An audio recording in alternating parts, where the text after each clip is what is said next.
ఇప్పుడు 16వ తారీఖు మార్చి నెల 2025 నుండి 22వ తారీఖు మార్చి నెల 25 తారీఖు వరకు ఈ వారం రోజులు ద్వాదశ రాశుల వారికి గోచార ఫలితం ఏ విధంగా ఉంది అనేటటువంటిది సశాస్త్రీయమైన పద్ధతిలో తెలుసుకునే ప్రయత్నం చేద్దాం. మకర రాశి వారికి 16వ తారీఖు మార్చి నెల 2025 నుండి 22వ తారీఖు మార్చి నెల 2025 వరకు గోచార ఫలితాలు ఏ విధంగా ఉంటాయి అనే విషయాన్ని సశాస్త్రీయంగా తెలుసుకునేటువంటి ప్రయత్నం చేద్దాము. మకర రాశి వారు మకర రాశిలోనికి వచ్చేటటువంటి ఏ నక్షత్రాల వారు మకర రాశిలోనికి వస్తారు అనేటువంటి విషయాన్ని ముందుగా ప్రస్తావించుకుందాం. ఉత్తరాషాఢ 2, 3, 4 పాదాలు, అంటే 3 పాదాలు వస్తాయి. ఒక పాదం ముందు దానిలోకి వెళ్ళిపోయింది కాబట్టి ఉత్తరాషాఢ 2, 3, 4 పాదాలు. శ్రవణ నక్షత్రం 1, 2, 3, 4 పాదాలు, 7 అయినాయి కదండి. ధనిష్ట 1, 2 పాదాలు, అక్కడ 9 అయ్యాయి. ఈ 9 పాదాలు అంటే 3 నక్షత్రాలు, ఈ 9 పాదాలు కలిసి మనకి మకర రాశిలోని చెందుతారు, మకర రాశిలోనికి వస్తారు. వారు చూసుకోవటానికి వీలుగా ఉండడం కోసం కొంతమందికి ఏ రాశికి వస్తామో తెలియదు పాపం, నక్షత్రం తెలుస్తుంది కానీ అందుకోసం అని చెప్పి చాలా మంది చెప్పమని అడుగుతుంటే మనం చెప్పాల్సి వస్తున్నది. ఓకే, ఇక్కడ మకర రాశి వారికి ఏ విధంగా గ్రహాలు గోచారం ఉన్నదో మనం చూద్దాం. ద్వితీయ స్థానంలో శని యొక్క సంచారం జరుగుతున్నది. అట్లాగే తృతీయ స్థానంలో 4 గ్రహాల యొక్క సంచారం జరుగుతోందండి. రవి, బుధ, శుక్ర, రాహు 4 గ్రహాల యొక్క సంచారం జరుగుతున్నది. ఇందులో ఎన్ని గ్రహాలు వీరికి వస్తాయి, వీరికి అంటే ఈ మకర రాశి వారికి అనుకూలంగా ఉంటాయి, ఏ గ్రహాలు ప్రతికూలంగా ఉంటారు, ఈ మొత్తం గ్రహాల సంచారం చెప్పుకుందాము. ఇకపోతే పంచమ స్థానంలో గురువు యొక్క సంచారం జరుగుతోందండి. షష్టమ స్థానంలో కుజుని యొక్క సంచారం జరుగుతున్నది. అలాగే భాగ్యస్థానంలో కేతు యొక్క సంచారం జరుగుతున్నది. అయితే వీరు ఈ స్థానాల్లో సంచారం చేసేటప్పుడు ఈ మకర రాశి వారికి ఏ విధమైన ఫలితాలు ఇస్తారో అని చూసినట్టయితే, ద్వితీయ స్థానంలో శని శుభ ఫలితములను ఇవ్వజాలడు. ఆదాయం తగ్గుతుంది. కుటుంబంలో మనకి చికాకు కలిగించే వ్యవహారాలన్నీ జరుగుతూ భార్య కావచ్చు, పిల్లలు కావచ్చు, చెప్పిన మాట వినకపోవటమో లేకపోతే ఆచరించకపోవటమో, విన్నట్టు నటిస్తూ ఉంటారు, ఆచరించరు. ఇదొకటి. ఇందులో చాలా మ్యాజిక్లు ఉన్నాయండి. చెప్పినట్టు విన్నట్టు అంతా నటిస్తారు, ఆచరించరు. అదొక రకం. ధనాదాయం తగ్గుతుంది. ఈ విధమైనటువంటి పరిస్థితులన్నీ కూడా కుటుంబంలో చికాకులు కలిగించే వ్యవహారం అంతా శని భగవానుడు ద్వితీయ స్థానంలో సంచారం వల్ల కలుగుతూ ఉంటుంది. ఇకపోతే తృతీయ స్థానంలో 4 గ్రహాలు చెప్పుకున్నాం కదండి. తృతీయ స్థానంలో రవి అద్భుతమైనటువంటి ఫలితాలన్నీ ఇస్తాడు. అక్కడ మీకు కుటుంబ సభ్యుల యొక్క సహాయ సహకారాలు, వృత్తి, అది ప్రైవేట్ జాబ్ కావచ్చు, లేదా సొంత వ్యాపారం కావచ్చు, లేదా ప్రభుత్వ ఉద్యోగం కావచ్చు, అక్కడ కూడా మీ పై స్థాయి వారు, మీ సమాన స్థాయి వారు, మీ యొక్క కింద స్థాయి వారు అందరూ సహాయ సహకారాలు అందిస్తూ ఉంటారు. తద్వారా మంచి బెనిఫిట్స్ వస్తూ ఉంటాయి, లాభాలు కలుగుతూ ఉంటాయి. అదేవిధంగా ఇంటి దగ్గర కూడా చుట్టుపక్కల వాళ్ళు కూడా చాలా ప్రముఖ పాత్ర ఇంటిపక్కల వారిది కూడా, అంచేత వారితో కూడా మన సహాయ సహకారాలన్నీ అందుతూ ఉంటాయి. ఈ విధమైన పరిస్థితి అన్నీ కూడా రవి యొక్క సంచారం వల్ల జరుగుతోంది. అలాగే బుధుని యొక్క సంచారము తృతీయ స్థానంలో, అదే వక్రగతిలో సంచారం చేస్తూ ఉన్నారు తృతీయంలో.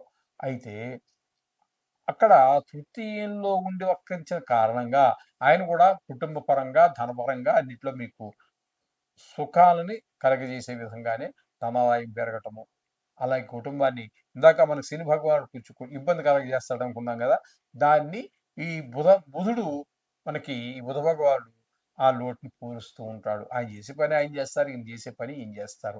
అలాగే శుక్రుడిని కనుక మనం తీసుకున్నట్టయితే ఆయన కూడా వక్రగతిలోనే తృతీయంలో ఉన్నారు. ఆయన కూడా కుటుంబపరమైనటువంటి, ఆదాయపరమైనటువంటి అవే కాకుండా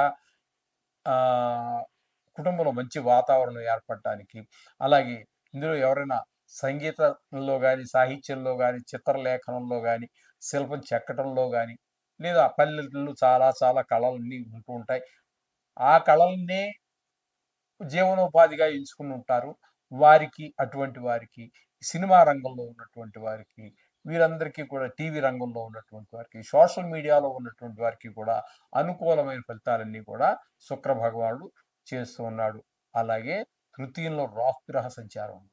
తృతీయంలో రాహు కూడా మరి వీళ్ళందరితో పోటీ, రవితో పాటుగా పోటీ పడి వీళ్ళ ముగ్గురితో పోటీ పడేటట్టుగా అక్కడ మీకు రాహు కూడా అనుకూలమైన ఫలితాలు ఇస్తున్నాడు. మొత్తంగా చెప్పాలి అంటే ఈ మకర రాశి వారికి ఈ తృతీయంలో ఉన్నటువంటి 4 గ్రహాలు రవి, బుధ, శుక్ర, రాహు 3 గ్రహాలు కూడా మంచి అద్భుతమైనటువంటి ఫలితాలన్నీ ఏర్పడుతున్న సహాయ సహకారాలు అనేక రంగాల్లో ముందుకు వెళ్ళగలగటం, ఆరోగ్య విషయంలో బాగుండాలని సూర్యభగవానుడు చూసుకున్నాడు. వృత్తి వ్యాపారాలు వాటి విషయంలో చూసుకోవడానికి కళాకారులకి అన్నిటికీ శుక్ర భగవానుడు, రాహు అన్ని కూడా 4 గ్రహాలు కూడా అనుకూలమైన ఫలితాలు ఇస్తూ ఉన్నాయి ఇక్కడ. ఇకపోతే 5వ స్థానంలో గురువు యొక్క సంచారం అండి. అది కూడా చాలా శుభప్రదమైనటువంటి ఫలితాలన్నీ ఇస్తూ ఉంటుంది. వా 5వ స్థానంలో ఉన్నటువంటి గురుడు చేసే పని ఏంటంటే పిల్లల్ని విద్య విషయంలో ముందుకు తీసుకెళ్తూ ఉంటాడు. అలాగే చాలా బాగా చదవగలుగుతారు. అలాగే చదువు మీద శ్రద్ధ పెడతారు. ఆటల మీద వాటి మీద శ్రద్ధ తగ్గిస్తారు. మంచి స్నేహితులతోటి మంచి మిత్రులతోటి స్నేహం చేయటం జరుగుతూ ఉంటుంది. గుళ్ళకి గోపురాలకి వెళ్ళడానికి కూడా అవకాశం ఉంటుంది. ఒక పూర్వపుణ్యం కూడా రెండేదంతా. ఆ విధంగా అక్కడ మా గురువు మంచి అత్యంత శుభప్రదమైనటువంటి ఫలితాలని గురువు ప్రసాదిస్తూ ఉన్నాడు. ఇకపోతే షష్టమంలో గనక మీరు తీసుకున్నట్టయితే కుజుని యొక్క సంచారం జరుగుతోందండి. ఆయన కూడా అద్భుతమైన ఫలితాలు ఇస్తూ ఉన్నారు. చాలా మంచి ఫలితాలు. ఆయనకి దానివల్ల కలిగేటి 6వ స్థానంలో ఆయన ఇచ్చే ఫలితాలు ఏంటంటే, ఇంట్లో అందరికీ కూడా ఆరోగ్యం బాగుండటము, ఎవరికి ఈ గాయాలు తగలకుండా ఉండటము, అలాగే ఎవరికైనా మనం డబ్బులు అప్పు ఇవ్వాల్సి తీసుకుని ఉండి ఇవ్వలేకపోతున్నాం చూడండి, దాన్ని అప్పు తీర్చేయగలుగుతాము. అలాగే ఇప్పుడు తీసుకోవడానికి ప్రయత్నం చేస్తున్నాం.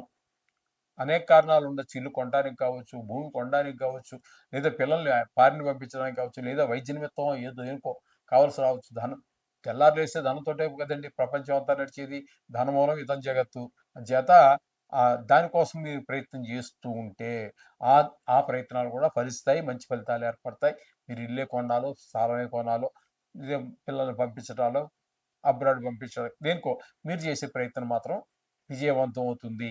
ఈ విధమైనటువంటి ఫలితాలన్నీ కూడా మనకిక్కడ కుజుని వల్ల లభిస్తూ ఉన్నాయి. ఇకపోతే భాగ్యస్థానంలో కేతువు మాత్రం కొంచెం ఇబ్బందికరమైనటువంటి పరిస్థితులు ఏర్పడుతూ ఉంటాయి. అదేంటే పెద్దవాళ్ళు ఎవరో ఉంటారు చూడండి ఇంట్లో, పితృ సమానులు, పితృలు వీళ్ళందరి వల్ల కొంచెం ఆరోగ్య విషయంలో మనకి ఇబ్బంది కలిగే అవకాశం ఉంటుంది.